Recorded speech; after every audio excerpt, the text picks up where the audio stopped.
Thanks for joining us for today's webinar on increasing engagement of fathers in services through father-specific programming. I'm Dave Chancellor, and on behalf of the Institute for Research on Poverty at the University of Wisconsin-Madison, I want to thank all of you for joining us today. And I want to give an especially warm welcome to our presenters. So Tova Walsh is an assistant professor at the Sandra Rosenbaum School of Social Work at the University of Wisconsin-Madison, and she's also an IRP affiliate. So Tova, we're so glad that you're here today. Thank you. Thank you. Yeah, Daryl Davidson is the director of the City of Milwaukee Fatherhood Initiative. So hi, Daryl. Hi, how are you today? No, we're doing good. So thanks for being here. Brooks Griffin is a peer father advocate at the African American Breastfeeding Network and the founder of the Inspired Network. So thanks so much for being here, Brooks. Thank you. Thank you. How you doing? Doing all right. So, and Jennifer Bellamy is Associate Dean for Research and Faculty Development and Professor at the University of Denver School of Social Work. So thanks again, Dr. Bellamy, for being here. Thank you for having me. So our webinar today is co-produced with the Wisconsin Child Abuse and Neglect Prevention Board. In case you're not familiar with them, the Prevention Board is a Wisconsin state agency that advances statewide policy, public awareness, and evidence-informed programming to strengthen families and reduce the likelihood of child abuse and neglect through the mobilization of research and best practices. And IRP is based at the University of Wisconsin-Madison, and we are the sole National Poverty Research Center funded by ASPE at the Federal Department of Health and Human Services.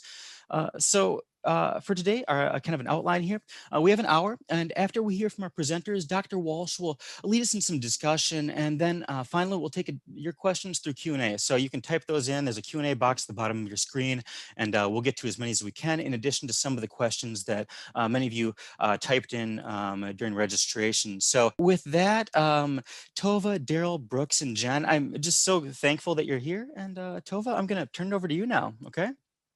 Thank you, Dave. So I'm excited about this and thrilled to be joined by these excellent co-presenters today. I'm just going to walk you through an outline of where we're headed, and we'll dive in.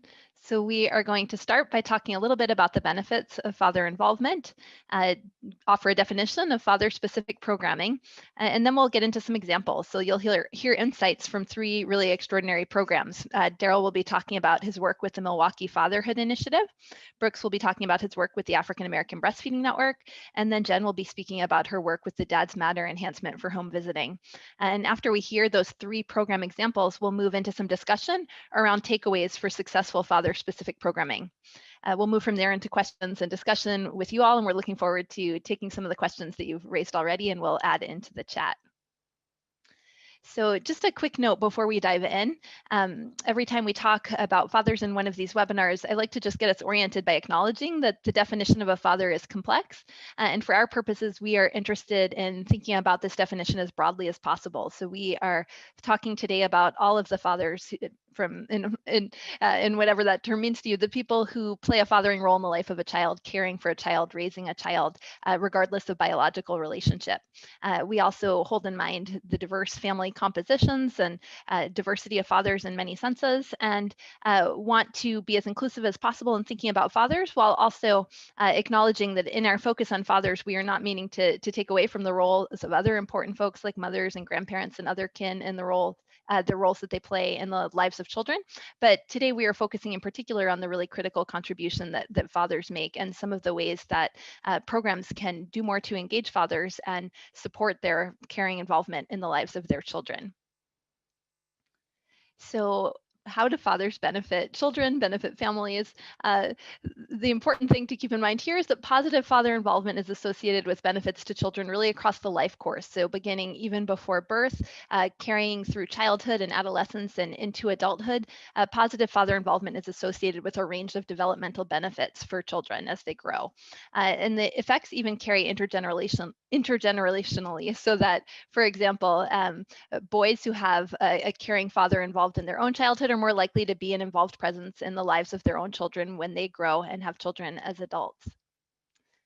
we also want to acknowledge that the benefits of fathers, so father involvement is beneficial to children, to mothers, and to fathers themselves, who get a lot out of being part of the lives of their kids. And then from the perspective of those who provide services to children and families, it's important to keep in mind the range of benefits associated with father involvement in child and family services. So in a number of domains, including permanency planning and child welfare, parent education and parenting training programs, and Head Start and in schools, studies across these different domains have shown that father involvement in programming is associated with improved outcomes for children.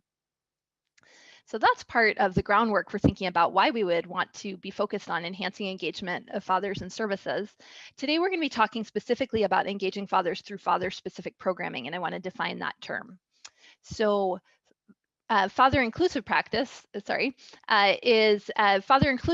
aims to actively encourage father participation and ensure that services are responsive and accessible to fathers as well as mothers and children. So it's about creating a father-friendly environment and making sure that fathers are encouraged to participate, feel welcome to participate, and alongside mothers and children, alongside the rest of their family, that fathers are made very welcome.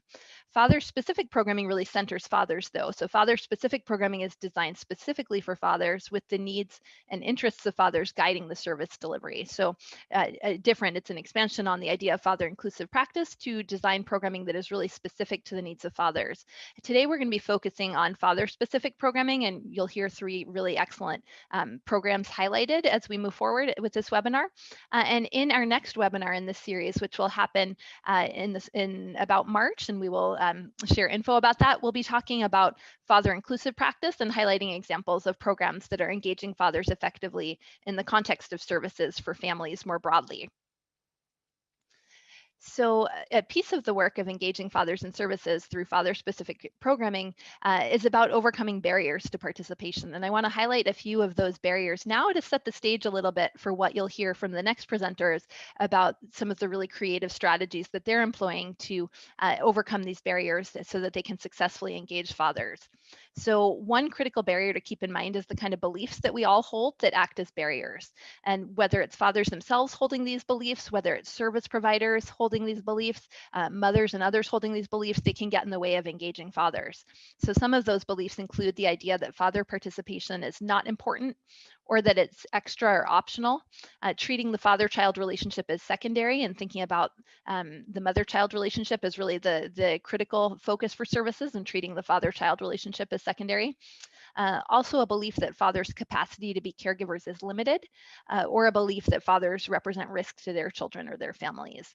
So these are the kinds of beliefs that we need to challenge in order to effectively engage fathers.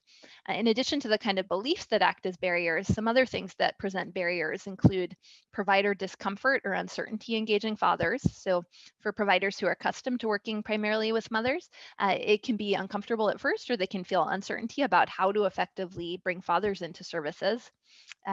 Competing responsibilities for fathers can represent a barrier to engaging. So whether it's work, whether it's other commitments that a father has and demands on his time, those can be a challenge if the services are not set up at a time and in a way to be accessible to fathers, given the other things that they have going on in their lives. Sometimes tension between parents can represent a barrier to engagement. So if the father and mother, if the relationship has tension in that relationship, that can be a barrier to participating or to seeing a role in the lives of children and a way of engaging in services. And then another barrier that we'll talk about later too is the ways in which some of the challenges of the COVID-19 pandemic are creating barriers to engaging fathers in services. So I'm going to highlight just a few general strategies for involving and engaging fathers, and then we're going to move into our program examples. So first is creating an environment that's warmly welcoming of fathers, where fathers see themselves represented, where the images on the walls, the recruitment materials, the brochures, kind of everything about the space needs to communicate that this is a program that is welcoming of fathers and intends to serve fathers. preparation and training is another critical strategy, making sure that providers are equipped and have a sense of how to balance dynamics between mothers and fathers if they are engaging mothers and fathers together, or if they are engaging in father-specific programming, as we're focusing on today. Having some comfort level with engaging with fathers and having some understanding of the kinds of needs and interests that might motivate fathers to engage, and being equipped to respond to that. Addressing some of the practical barriers to engagement. So finding ways of making programming accessible for fathers in spite of barriers they might face, like competing demands on their time, like transportation challenges, other issues that might get in the way of kind of showing up and being present in services in the way that they want to be. Another strategy is to reinforce fathers' contributions. So starting from a place of recognizing the important value that fathers add to the lives of their children, and recognizing and reinforcing their contributions in a way that is affirming of their importance of their role. Another piece is learning about and responding to fathers' needs and interests, recognizing the diversity of fathers. So diversity in terms of cultural backgrounds, and also diversity in terms of fathers parent as single parents, fathers parent with partners, fathers live with their children and don't live with their children. Fathers have a variety of circumstances in their lives and may face specific challenges that relate to those circumstances. And as providers, we need to be aware that regardless of those circumstances, fathers are poised to play a really critical role in the lives of their children. And so learning about from fathers kind of what they perceive they need, and figuring out ways of tailoring our programming to meet those needs is really critical, being responsive to what fathers are interested to learn and interested to know. A piece of this work too is recognizing some of the differences in particular between the involvement of residential and non-residential fathers, and providing services in a way that is responsive to their needs, and recognizing that fathers, even when they are not living full-time with their children, may be highly involved. So being sure to affirm that and to be supportive of their role while being showing our awareness of their circumstances, and not making assumptions about the opportunities they might have to engage with their children. Instead, taking the time to learn from individual fathers about what their needs are, and then meeting them where they are. So with that as a way of setting the stage, what we're going to do is move into hearing about 3 programs, and then we'll have some discussion of these programs at the end. And so I'm going to turn it over now to Daryl, who's going to talk about his work with the Milwaukee Fatherhood Initiative. Thank you, Tova. And I wanted to start off by letting everyone know that this is an organization that comes out of the city of Milwaukee. It's a collaborative effort between our Milwaukee Mayor Tom Barrett's office, the other entities of the city of Milwaukee, including the Milwaukee Housing Authority, numerous partner organizations that assist fathers in helping their children to thrive. And we have strong relationships with the other father-serving organizations in the city. We have a strong belief that it's positive father involvement that can strengthen children, families, and communities. And it is true, we serve a disproportionate number of clients of color, but this program is granting access to eligible people. We do not discriminate based on race or gender or age or religion or sexual orientation or disability. And we don't do anything regarding dismissal of clients or denial of services in that regard. So we will not, on the basis of race, gender, age, or disability, not apply the full effort to delivering services when we're working with them. Next slide, please. Now, as far as who we are a group that promotes responsible parenting, economic stability, and we often will have committed fathers who know that they want more proper engagement, but they may be in a circumstance that they cannot deliver it in the way that they imagined. They do need help. And so what we've always stressed to them is it's never too late to begin. So our proper engagement begins with a healthy model. We recognize that perpetual stereotyping and negative stereotyping will lead to the outcomes that we don't want. And so the solutions for us has been working with these individuals in groups, as well as with individual education.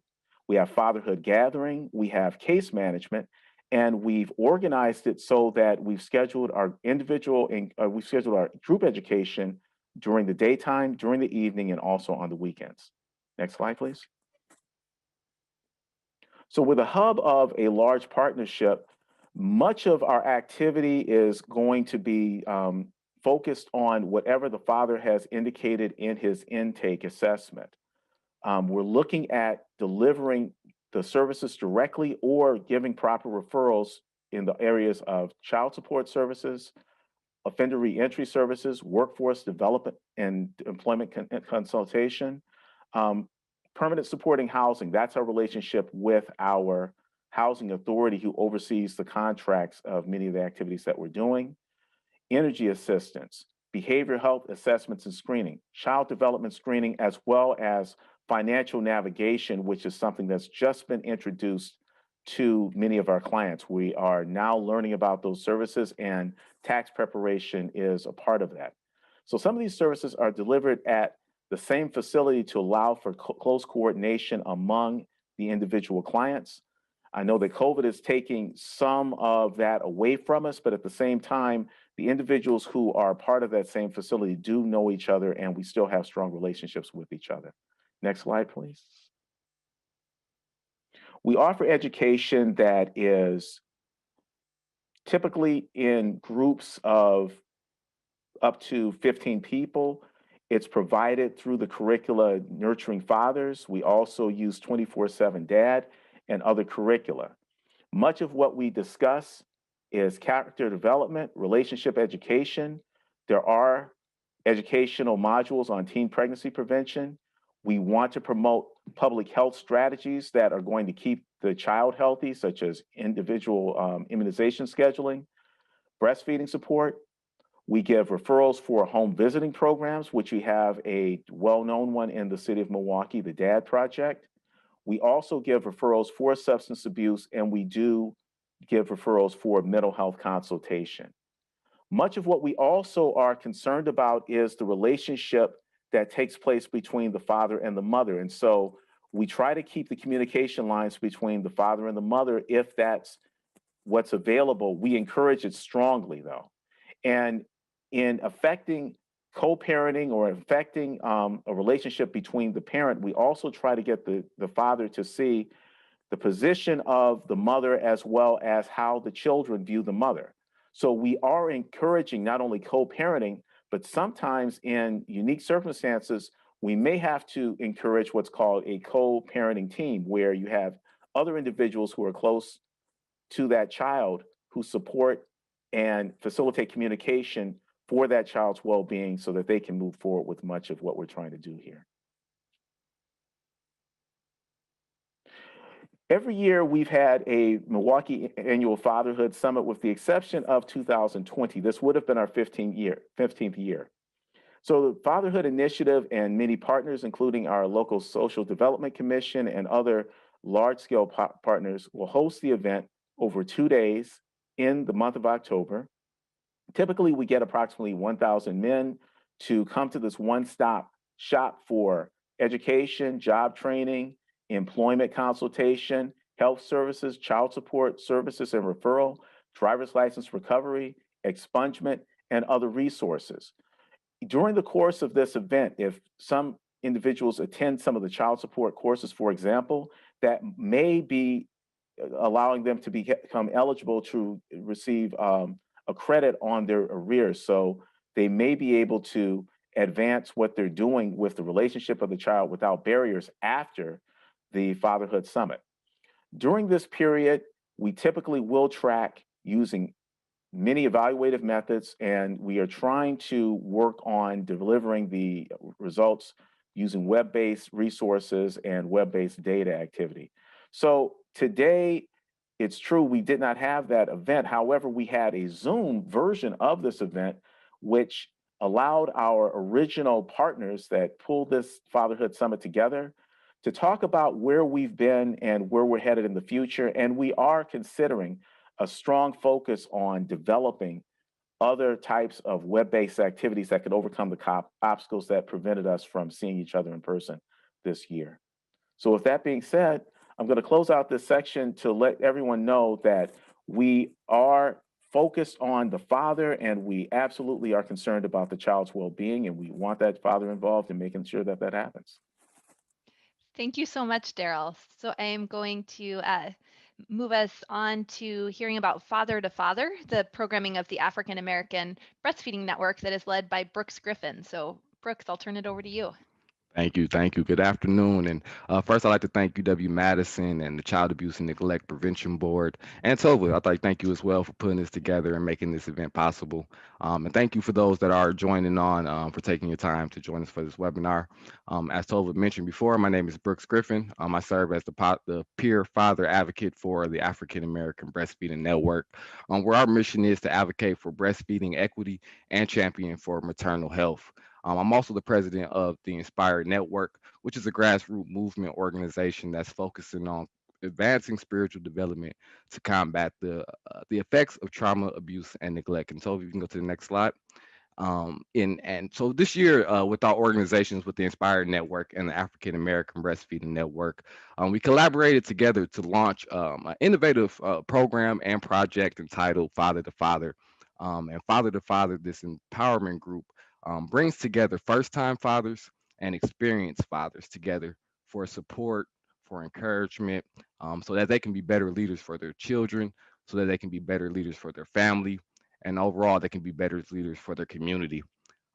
Launching in the midst of a pandemic, as a leader and really serving this program directly, it definitely had its challenges, but we were challenged as advocates to really remain flexible and really remain innovative, to remain engaged with our fathers. So I would like just to share a quick, glimpses within our launch within this year on the different strategies and learned lessons that we had to do to really grow the Father to Father initiative, but then also to show and raise the awareness of why father to father engagement really matters. So, Toby, you can go to the next slide as well. So, yeah, there goes little me, but I couldn't go further without giving kudos and a big thank you to my daughters. They definitely make me the father that I am. So, my daughter, my oldest one, Harmony, right there, as you see, she's 6 years old, and my youngest daughter, Briley, she's 3. And they are my life. But I also, say a big thank you to my mom. Being raised by a single mom, there were definitely a lot of barriers that our families had to experience. But then, even as a young man, dealing with, having divorced parents, having to deal with anxiety and depression, dealing with sexual abuse, but also dealing with the navigation of developing as a kid, healing really mattered. And I can say that I'm here today only because, of course, the woman in my life, I'm definitely a girl dad, but it's really the fathers that stood into my life. The father figures, my biological father, the stepfathers, the father figures that were in the community within the schools. And as a young kid, I really honed in on why father to father engagement really mattered. So if you can go to the next slide. So when we're talking with father to father, and especially we launched around February, me and the executive director for the African American Breastfeeding Network, we were sitting and was like, hey, how are we gonna really engage with fathers, especially in the midst of a pandemic? And through these one-on-one conversations, we realized before we even could start talking about positive parenting, before we start talking about breastfeeding, before we could start talking about goal setting, there was a sense and a need of healing. And for myself, being 27 years old, and even in the midst of pandemic, I needed healing myself. And we really started to look at the data. The data shows that suicide is the second leading cause of death for youth and young people in Wisconsin, and it's third leading cause in the country. And it's not even just a young person problem. Data shows that even one fourth of the United States adults report having, and we all know about ACEs, adverse childhood experiences, that really affects how we experience the world. So when I was having these conversations with first time fathers that, I'm privileged to be able to work with a lot of young fathers around the ages of 20, 21. We have teenage fathers, but then also first time fathers that are laid off into their 30s. That is, even with the challenges of becoming a father, there's also challenges of just life, financially, emotionally. And we really had to speak before we got into parenting programming. We had to speak on how to have healthy relationships through healing. But doing this, we realized the impact, the future impact that could really happen into our world where fathers are speaking in this healing sense, so that we can really reduce that intergenerational spread of those negative influences. Once we knew that fathers can start having real conversations and really start healing each other through robust initiatives, then we can really start working together to start having these conversations again. So we can go to the next slide. So we really started to grow. And I really think about this summer, even in the midst of the pandemic, we as the father to father was challenged to pivot and to try new things out. I'm pretty sure for those that, lead father service programs, if you ever been to a fatherhood program and you're waiting, you got your programs already up and you're waiting to see who's going to come in and nobody shows up. And as a leader, especially with father engagement programs, it kind of hits us sometimes to say, oh man, do we give up? What can we try to do now? And we started to realize that we had to work on purpose. We had to start really, really talking on purpose, and we engaged through purposeful conversations. So we were excited through the summer to partner with BP gas stations. We partnered with Super Sanders Bowling Alley, which is gracious in the midst of a pandemic to open up their doors, and to allow the father group to come in and just to have a nice open space, and to talk and to bowl and just to really have robust conversations. I remember the sessions where we had about the power of two. We raised the awareness of how fathers to come together and how the impact can happen when we start to talk about intergenerational differences. We talked about the power of two with fathers and spouses. How can fathers better support their spouses in order to promote breastfeeding, in order to help out with co-parenting, in order to have healthy communications? We even talked about father to child, how that engagement is important for us to do it. So these purposeful conversations began to lead where we started to hear, well, nobody taught me how to be a dad, so I'm just doing it on the fly. And now we're starting to talk about the ABCs of fatherhood. What are the rules of fatherhood? Who taught you how to do what? And I love how Tova put that fatherhood is not just biological fathers, that we can bring in father figures, that we can bring in stepfathers. So when we're out advocating for fathers as a peer father advocate, we're having these conversations around positive parenting, communication, healthy relationships, and overcoming adversity so that we can grow. And Tova? And last but not least, really leading with love.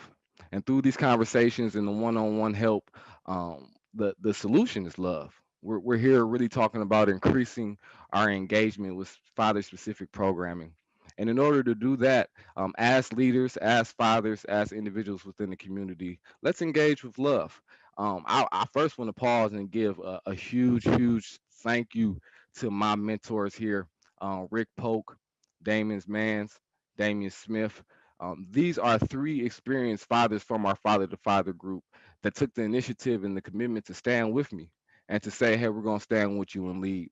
We started to talk about how mentoring is. When if we get the army full of experienced fathers, and once we start looking for first fathers that we can support, when they ask, well, nobody told me how to be a dad.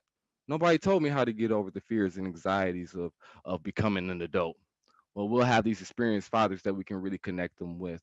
So we're really looking forward to 2021 on really organizing the experienced fathers and the first time fathers to really stay and be innovative, and strategic about having not just conversations, but really being action focused on really raising our families. And thank you. Thank you so much, Brooke. So we're going to hear from Jen Bellamy now about engaging fathers in home visiting services through Dads Matter. Thanks, Tova, and thanks for everyone joining us today. It's such a pleasure to be here and so amazing. After doing fatherhood work for over 20 years now, which is a little painful to say out loud, but true. It's just thrilling to hear about these programs and all the great work that's going on. So you can go to the next slide. I'm just going to touch here really quickly because I think Tova did a fantastic job about talking or giving us an overview about how important fathers are in terms of the benefits to children and how important it is that we engage fathers so that we get better outcomes for families overall. And that's true in home visiting as well. And home visiting, for those of you who are less familiar, it's a huge service platform that's grown quite a bit in recent years in the US because of investments at the federal level, but local level as well. There's a lot of opportunity to work with fathers in home visiting, but historically home visiting hasn't paid a lot of attention to fathers, despite the potential that's there. And so I've been working with a team. I'll give them recognition at the end of my slides here, but to know that this has been a group effort, that it's not my intervention alone, but I have the privilege of presenting about Dads Matter HB today. So on the next slide, I want to start with some of the things that Tova also touched on in terms of barriers. So if there's all this potential to engage fathers in home visiting and to reach lots and lots of families in the US, what's going on that we're not doing that? So based on some survey work that we did with home visitors, overall, the home visitors will say, yeah, fathers are important. Yeah, we should be engaging them in home visiting services. But they'll also say, we don't have a lot of time. We're scrambling just to serve moms who they often see as the primary client along with babies. And they often have a perception that dads don't want to participate, that they walk in the door and dad offers to watch the baby or goes around the corner to watch TV in the other room and doesn't participate. They'll also say they weren't trained to work with fathers, really not sure how to do it, even if they wanted to. And they're worried that if they work with fathers, it will somehow get in the way of their ability to work successfully with mothers. And these are the things that prevent them from engaging fathers. So when we developed Dads Matter HB, which is on the next slide, we kept these things in mind. And what Dads Matter HV does, it's not a standalone father-specific intervention. It's actually a modular enhancement to standard home visiting services. So there are a lot of big programs out there, Parents as Teachers, Healthy Families, that get pretty good outcomes in terms of child maltreatment prevention and readiness for school and all kinds of good things like that. But the impact is relatively small. And we believe that engaging fathers is the missing piece, if you will, that we could get better outcomes if we were able to engage fathers in home visiting services. So the way this modular intervention works is the moment that a family is referred, is brought into a home visiting service, Dads Matter is also initiated. So that's what you see on the left-hand side of the slide here. When the family comes in, we believe it's important that the tone is set that dad is to be engaged in services. It's much more difficult to get them into home visiting when workers are focusing on mom and baby alone in the beginning and then are trying to bring dads in later. And that really sends the message that dads are secondary or sort of an afterthought. So with Dads Matter, we train workers to engage with fathers and mothers from the get-go and to do a quick assessment. So this is a little something different than what I've seen in other programs, in that the families quickly assess for who can participate and how. And that quick assessment also addresses some of the other concerns we've heard from home visitors around, well, dads might be bringing risk to the table. Tova highlighted that as well. And in some cases, dads may have some issues that they need to work on before they're able to successfully participate in a program like home visiting. But in our experience, that is a very small group of dads. But we assess for those issues. And if those issues are not present, then we move into the rest of the Dads Matter intervention. And those are the services and modules that you see on the right side of the slide. And it begins with engagement and assessment. And so really specific strategies for home visitors, not rocket science at all. A lot of home visitors, you may know this or not if you're not familiar, are paraprofessionals. So they don't have clinical training or anything like that. And they are looking for very solid strategies that they can use to build relationships and work with these families over time. So that's what the assessment and engagement modules do. Then there are co-parenting modules, which really focus on problem solving, communication skills. Presenters earlier were highlighting how important it is to think about fathers and their relationship with mothers as well. So the 4 modules in the center really focus on those co-parenting issues. And then we have modules that are specific to dads. And these came from fathers themselves. When we were building this intervention, we did focus groups with fathers, mothers, and home visitors to build up content. And dads were telling us that there were certain things that were getting in the way of their ability to participate in home visiting. Things like managing stress, hesitance to ask for help when they needed it, and things like that. So those last modules speak to those issues. So these modules are folded into standard home visits, but they're also super flexible. And this has been a great thing, especially in the time of COVID, in that the intervention doesn't have to be delivered face to face. It can be delivered over the phone or FaceTime, Zoom, any of these sort of methods that we're all being forced to use a lot more of today. So that's what the intervention looks like. Then I want to share some of the things that we've learned by studying the intervention. And so far we've done a quasi-experimental trial and a randomized controlled trial, and we're getting really positive results in terms of success in engaging fathers in the intervention. But I want to share with you a little bit of qualitative data about what we're learning around engagement strategies. So the training for Dads Matter HV, to get started using it, there's a manual, there's a 1 day, all day training, and then consultation over time as workers get used to using the intervention. And so in the randomized controlled trial that we did, we looked at the strategies that were being used by the control group, so folks who weren't trained in Dads Matter HV versus those who were. So we know that the intervention's successful. So what does that look like? What are those that are trained in this doing that those are not doing? So here we have the control group, and we asked them, what strategies do you use to engage fathers? The strategies in red are strategies that we didn't train on, but the workers innovated or came up with themselves. And so this group said they used incentives, they leave information for him, tell him he's needed and important, and communicate through mom. Those were the strategies that they use. So not bad strategies. I think probably things that others in this work would say, yeah, those are reasonable. And on the next slide, though, look at the strategies used by those trained in Dads Matter HV. So a lot more diversity in their strategies, they're innovating with more things that we didn't train them around doing. And none of these, again, are super complex, but they're getting a lot more creative. They're using multiple strategies, not just a few things to engage fathers. And I think that is a really important message to take away. So on the next slide, we also asked home visitors to tell us, after being trained in Dads Matter HV, how did your practice change? So they talked a lot about the inclusion of fathers and paying attention to them in every aspect of service, really. It's an active effort, not just oh, I tried once and then he didn't seem like he was interested, so I stepped away. No, it's a consistent effort.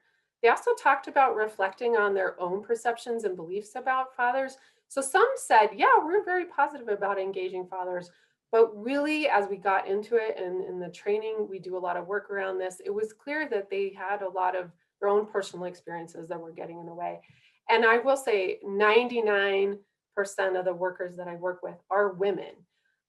And so that gender difference, is important to pay attention to and to think through when we're working with fathers. Dads Matter HV is more of a family approach, and it really shifted the workers into thinking about not just mom and baby, but and not just mom, dad, and baby. Really, as Tova mentioned too, there are a lot of other parents involved in families and making room for those conversations as well. And then finally, workers talked about they just needed to get over their discomfort and uncertainty, get in there and start working with fathers. And as they did, they increased their skills, they increased their comfort, but they had to get over that initial hump.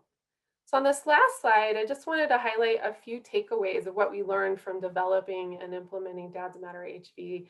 Is one, that fathers totally can be engaged in home visiting services, but it does take paying attention to them specifically, putting in father-specific services, and also being really flexible.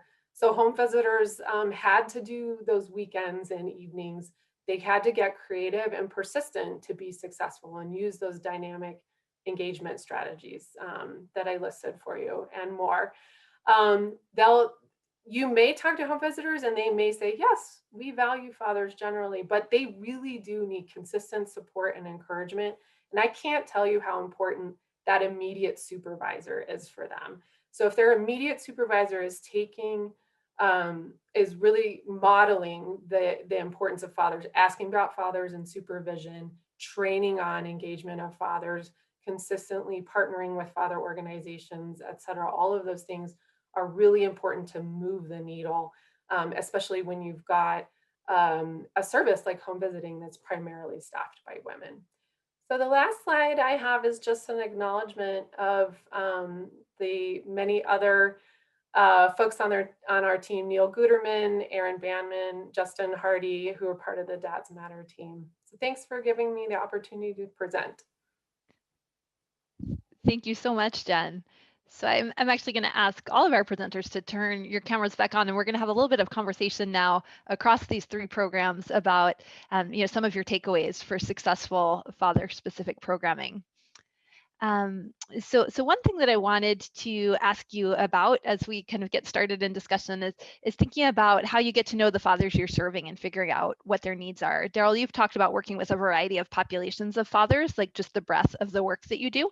Could you maybe talk a little bit about how you think about getting to know your dads and figure out how you match them to their needs? Absolutely. So, as I was stating in the earlier part of the presentation, we give an assessment to every father who comes in the door.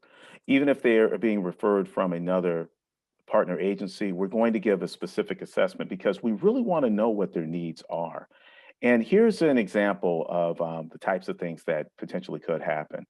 If we assume that the father has a way to communicate with us, it would show up on the assessment form, and it's asking about, do you have a phone or what's your email? But we have to take it a step farther. We need to find out exactly what type of device that person is using. The reason is because we're very clear that with some populations, we need to be very sensitive to a couple of realities. There's pay gaps, there's education gaps, there's technology gaps. And in the case of what we're dealing with now, we're working with people remotely. Sometimes the only phone that they have will never be a smartphone. So we need to step in and talk to them about the possibility of getting a tablet to them or a Chromebook. And hopefully there's funders on the line because we want everybody to hear that. That's significantly important. The other thing that I want to make sure that everybody is clear about is, in order to really know the father, you need to know what's normal to the father also.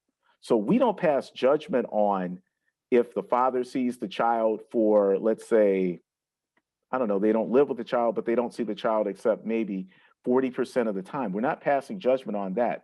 As a matter of fact, that may be ideal for the father considering what their schedule is and how the father is able to provide for that family or for that structure that they know.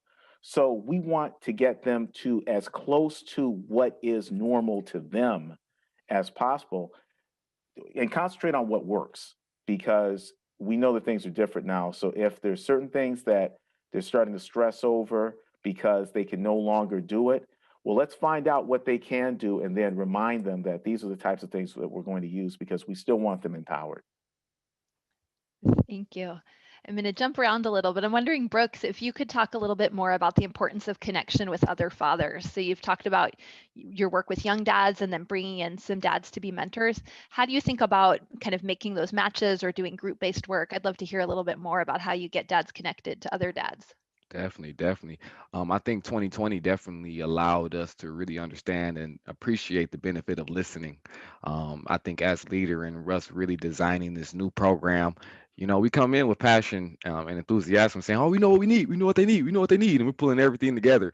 Until we had that first real conversation, it's like, "Oh no, we need this." And it takes for us as leaders to really research, to really pull in, like Daryl said, the funders, the resources to build that capacity, not to make up. I'm a father, but I can't serve the father on what I thought I needed as a father. But we really have to remain flexible, to one, recognize the barriers, but then together to do it. So my way to connect is definitely raising the voice of the fathers. They're often not heard. They're often not understood. But if you let a father talk and you give them some encouragement behind them, there's going to be definitely a lot of impact behind it. So Yeah, thank you. Jen, could you talk to us a little bit about kind of who's doing the outreach and providing services to fathers? So you talked a little bit about it being the vast majority of home visitors being women. So you're providing training. Do you have thoughts about, I don't know, recruiting more men and fathers to do that work, or the kind of support that women need to do that work effectively? Can you just tell us a little more about how you get people ready to provide services?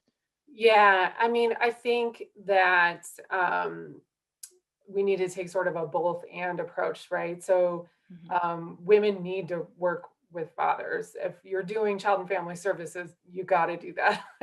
But we also need more men in these services as well. So I think it's both. I think for working with women um, in our training, I think I mentioned this super quickly, but just to say again, taking the time to acknowledge the biases that we hold as women, and to give space for those biases to be explored and addressed. And it's not a one and done thing.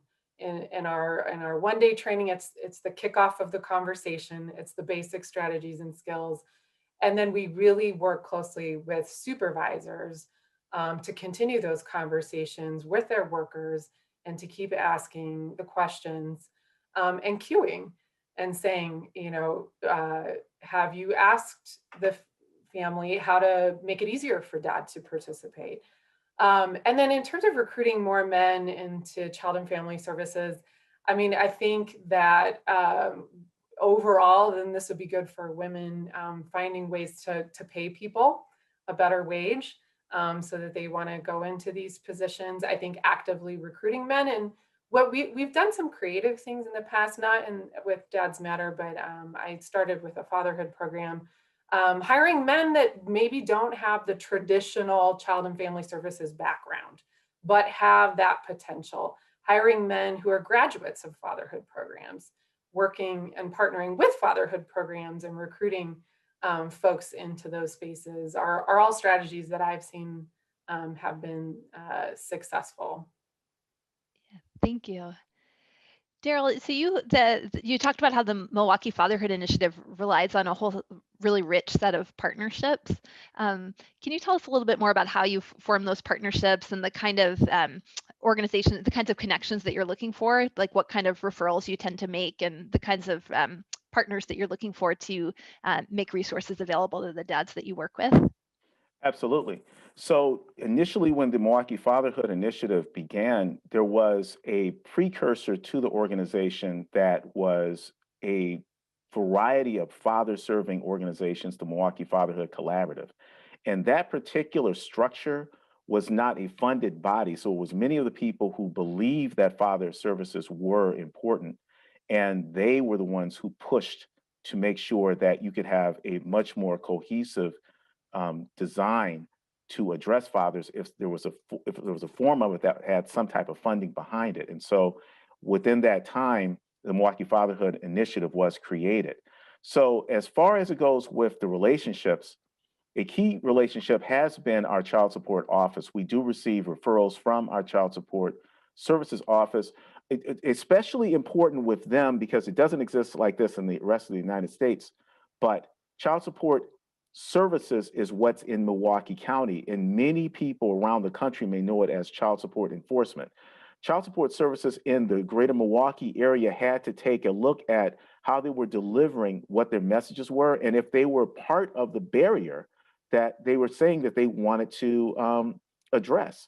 So, in other words, are they going to be the people who are going to put someone in jail and then say, well, you know what, you can't interact with this child because you're not making any money? And then the guy says, well, don't you remember you put me in jail? So it's that type of conundrum that led to discussions that ultimately had child support services become a much more father focused organization that now facilitated relationships and then found partnerships that would exist so that every need of the father that we said was not being met, we had some version of it being met. So that's the reason why we did end up finding financial navigators who are coming through the city of Milwaukee. We have relationships with the YWCA, Employ Milwaukee, and other organizations that have the manpower that have a strong connection to temporary and permanent jobs, because we still want the father to be in the role that he believes his fatherhood role is, but we do not want to create an environment where now the priority is just making money and they have no relationship with the child. The final part is getting the father into the classes where they not only learn about responsibility, they learn about communication. Because often, what I experienced in the previous life, if you were working with a program that was not designed with the father in mind, and then they tried to shoehorn the father into it, what the father would express would be frustration. So, if anyone is new to this or is developing a program, what I'm encouraging people to do immediately is start thinking about the father first. If you work with the other parent or other parents, grandparents, relatives, make sure that in whatever child serving agency you're dealing with, have some type of activity, even if it's remote, but have some type of activity that is specifically designed with the fathers in mind, and see if you can do that as one of the first activities of the year or first activity of whatever is the funding period, so that the fathers know from the beginning that they're supposed to be a part of this effort. And then I believe that you can recruit more fathers to whatever type of services you're working with. Yeah, thank you.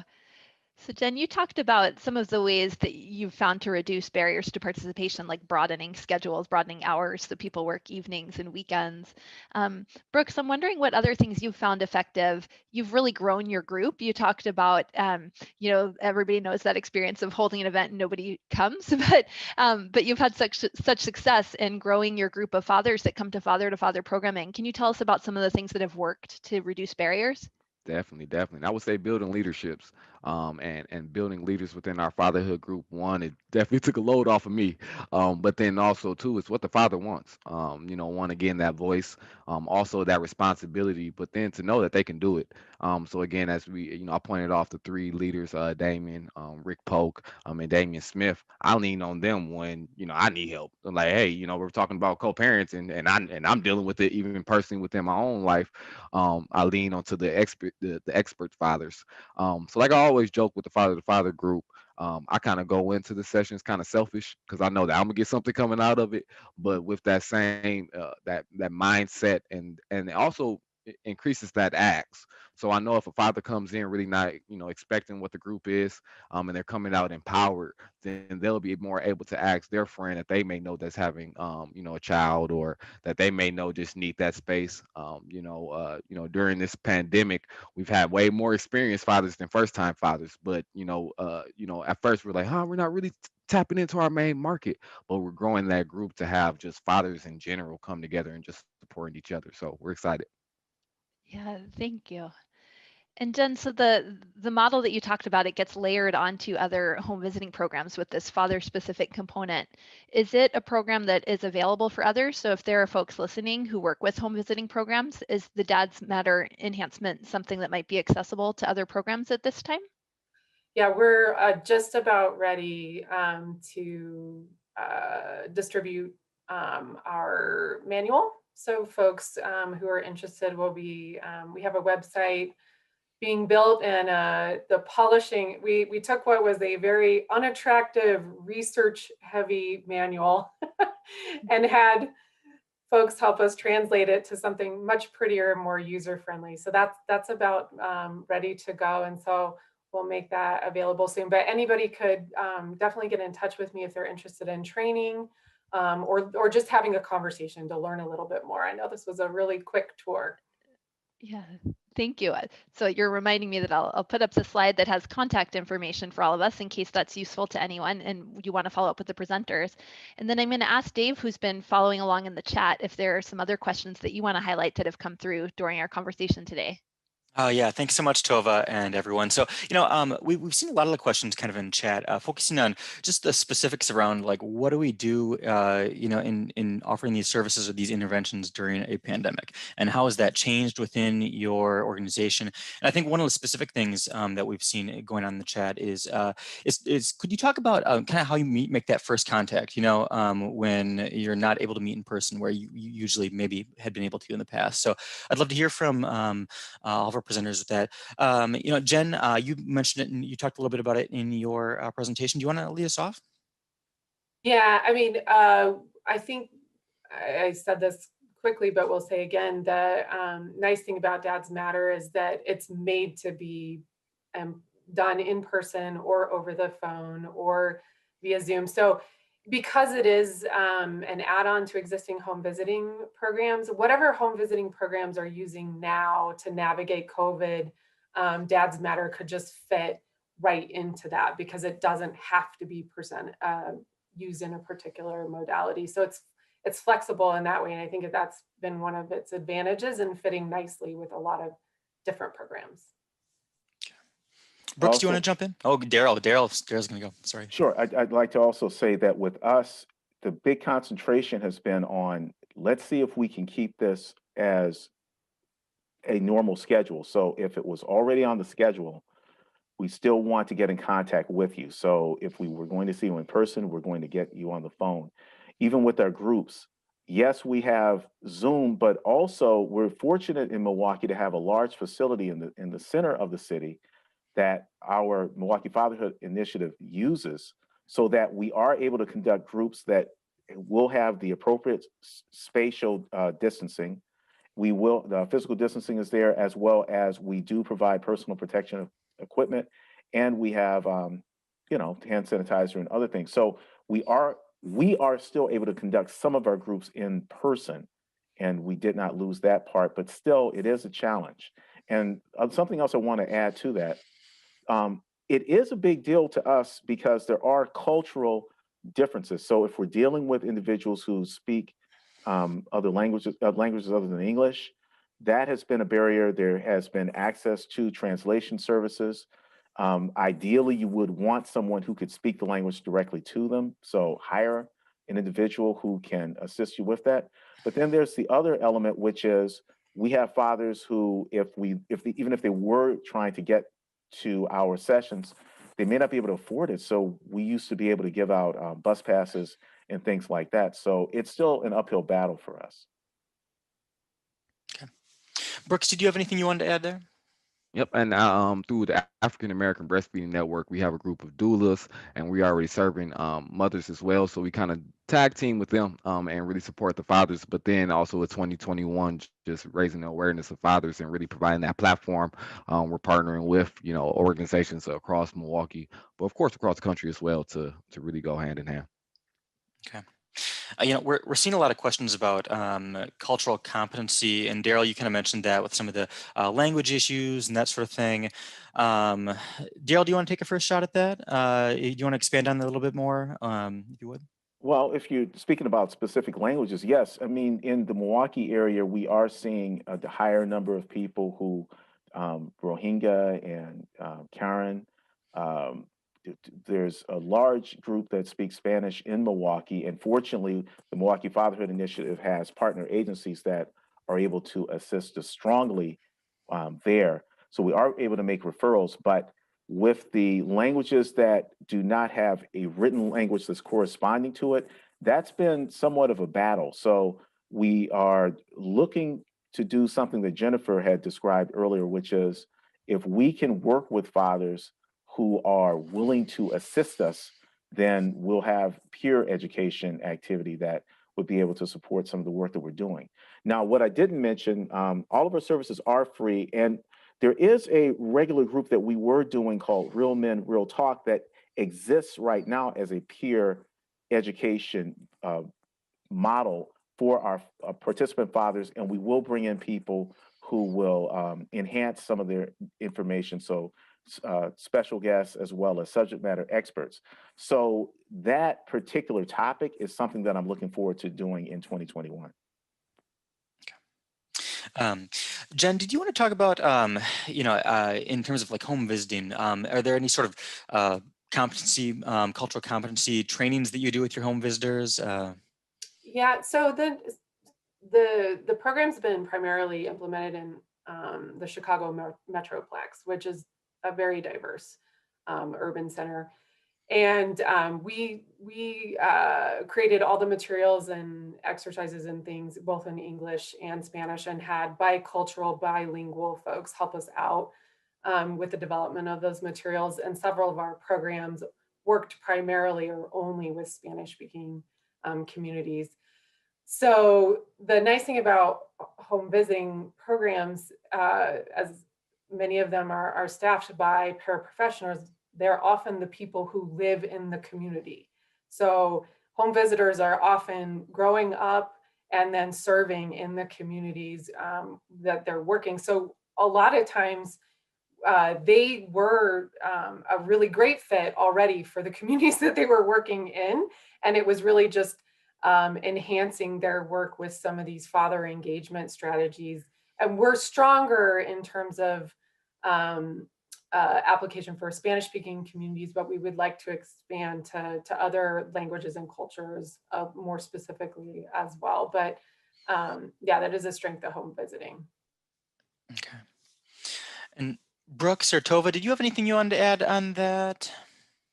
Yeah, I think with our conversations and even with the Inspired Network, where we focus on just spirituality, but just really pulling in the values and the beliefs of every father. So, I know a couple presenters already mentioned it, but it's just really removing stigmas, just having that space of conversations, but really just raising awareness that everybody plays a part.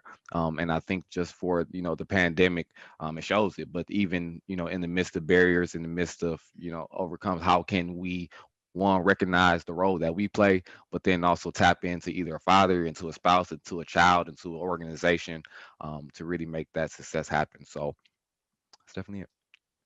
Yeah, and I would just add something about the importance of partnerships. So if you're a smaller organization, then you're not going to be able to necessarily expand your staffing to meet the needs of particular communities, and whether it's in terms of languages or in other ways. You know, getting to know the other organizations in your community that you might be able to partner with, who could provide supportive services, and to be able to make culturally appropriate referrals when you are connecting people to other organizations to meet needs that you can't meet in-house. So, where we've gone past our time a little bit, but so I've got a couple of quick points. So one, we have a lot of questions about just like the assessments that you're using, and I'm wondering if it's possible that we might be able to share some of those, or if there are resources that maybe I could get from the presenters, and perhaps we can send some of those out to people that have been asking about them when we send out the recording. So, so we'll try to do something along those lines for all of you that have been asking about it. But I want to give each of our presenters just kind of one last opportunity to sort of plug something they're interested in right now, something that they're thinking about with this topic. I want you guys to have the last word here. So, Tova, actually, Tova, I think I'm going to have you wrap up. You got to start us out, and I think it's appropriate that you wrap us up. So, Brooks, why don't you start us off, if you would?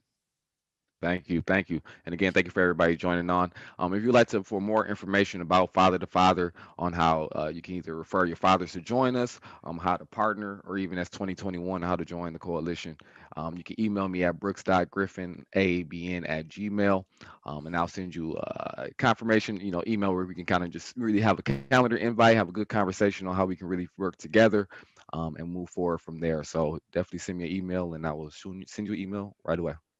Okay. Jen, do you want to go next?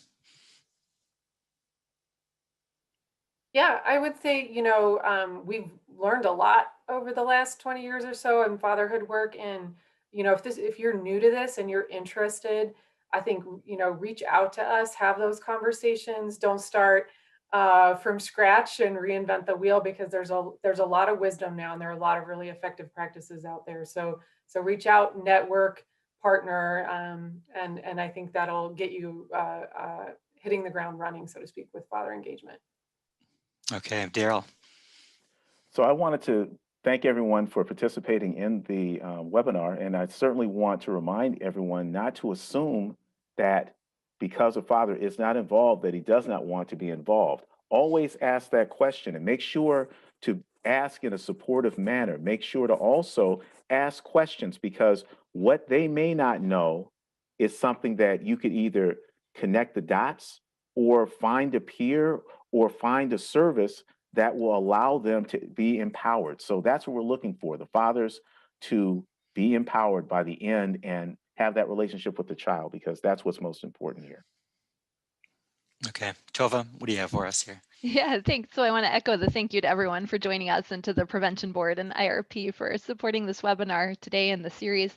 And just wanted to say to the folks who are listening, I think the 3 programs that we heard about highlight just the range of ways that you can offer father-specific programming, whether it's in partnership. Brooks talked about doing work with fathers in a way that is paralleling work that the doulas are doing with mothers, and Jen talked about the modules that get added on to home visiting, to existing home visiting programs. And Daryl has talked about all of these innovative partnerships that they're forming in a program that really starts with dads and has stayed centered on fathers throughout. So for folks who are doing work with children and families, just to have the sense that wherever your program is kind of in your journey, that there are avenues to pursue to grow the work that you do with fathers and keep fathers centered in your services. Okay.